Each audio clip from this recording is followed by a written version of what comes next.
Hi friends, welcome back to Bigg Boss 3 minutes review. So నిన్న Saturday episode జరిగింది.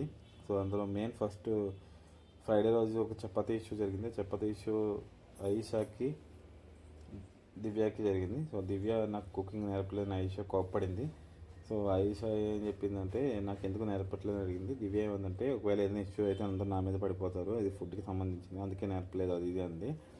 So Ayesha goal చేసింది. అది అయిపోయినట్టు మళ్ళీ కొంతసేపు అయ్యగానే ఆయిషా దివ్యాకి సారీ చెప్పి ఆ ఇష్యూ సార్ట్ అయింది. వెంటనే నాగార్జున సార్ వచ్చారు. సో నాగార్జున సార్ వచ్చేసి సుమన్ని, గౌరవాన్ని కంగ్రాచులేట్ చేశారు. సో కెప్టెన్సీ టాస్క్లో విన్ అయినందుకు ఇప్పుడు ఈ నెక్స్ట్ వీక్ అంతా మీ ఇద్దరు బాగా చేయాలని చెప్పారు. ఆ తర్వాత ఎవరైతే 5 స్టార్స్ ఉన్నారో వాళ్ళందరికీ ఆ పవర్ ఉంచాలా తీసేయాలని ఒక ఆడియన్స్ పోల్ పెట్టి ఆ పవర్ తీసేశారు.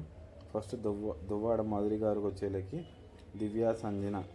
సో సంజన వచ్చేలకి ఆ పవర్ ఉంచాలని ఉంది. దివ్య వచ్చేలకి ఆ పవర్ వేస్ట్, ఆవిడకి ఉంచకూడదని చెప్పింది.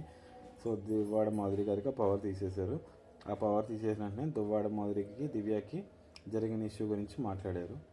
నెక్స్ట్ వచ్చేలకి నిఖిల్ పవర్ కూడా తీసేశారు. సో పవన్ కళ్యాణ్ పవర్ ఉండడం వేస్ట్ అని చెప్పారు. ఇమాన్యువల్ కూడా పవర్ ఉండడం వేస్ట్, ఆయన పవర్ లేకపోయినా కెప్టెన్సీ సంపాదించుకోగలని చెప్పిండ్రు. సో నెక్స్ట్ రమ్య వచ్చేలకి పవర్ ఉంచారు. సో ఎందుకంటే వాళ్ళకి ఫుడ్ ఇంపార్టెంట్ కాబట్టి, ఆవిడకి ఫుడ్ లగ్జరీ ఉంది కాబట్టి, రాము సుమన్ని బాగా ఫీడ్ చేస్తుంది, అంతా బాగుంది కాబట్టి ఆ రమ్యకి ఆ పవర్ ఉంచారు.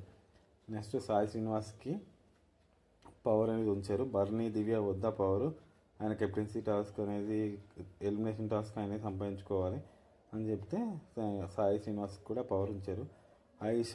ఆయిషాకి పవర్ కూడా ఉంచారు. దాంట్లో తనుజ ఉంచాలండి, రీతు తీసేయాలా వద్దా అని కరెక్ట్గా చెప్పలేదు.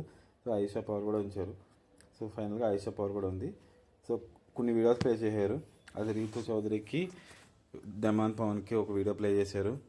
తనుజాకి, పవన్ కళ్యాణ్కి ఒక వీడియో ప్లే చేశారు. వాళ్ళకి చెప్పారు, మీరు ఇలా ఉంది, మీకు బయట ఎలా అనుకుంటున్నారు చూడండి.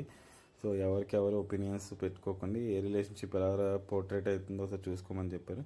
దాంట్లో పవన్ కళ్యాణ్ గారికి కొంచెం పాజిటివ్గా చెప్పారు, తనుజాకి కూడా కొంచెం పాజిటివ్గానే చెప్పారు. డెమన్ పవన్కి రితు చౌదరికి చెప్పిన వీడియోలో రీతు చౌదరికి కొంచెం పాజిటివ్గా అనిపించింది, కానీ డెమన్ పవన్కి అంత పాజిటివ్గా అనిపించలేదు. సో దీనివల్ల ఎఫెక్ట్ అవుతుంది డెమన్ పవన్కి. సో ఇప్పటివరకు నా వీడియో చూసినట్టే ఖచ్చితంగా లైక్ చేయండి, సబ్స్క్రైబ్ చేయండి, షేర్ చేయండి. బాయ్.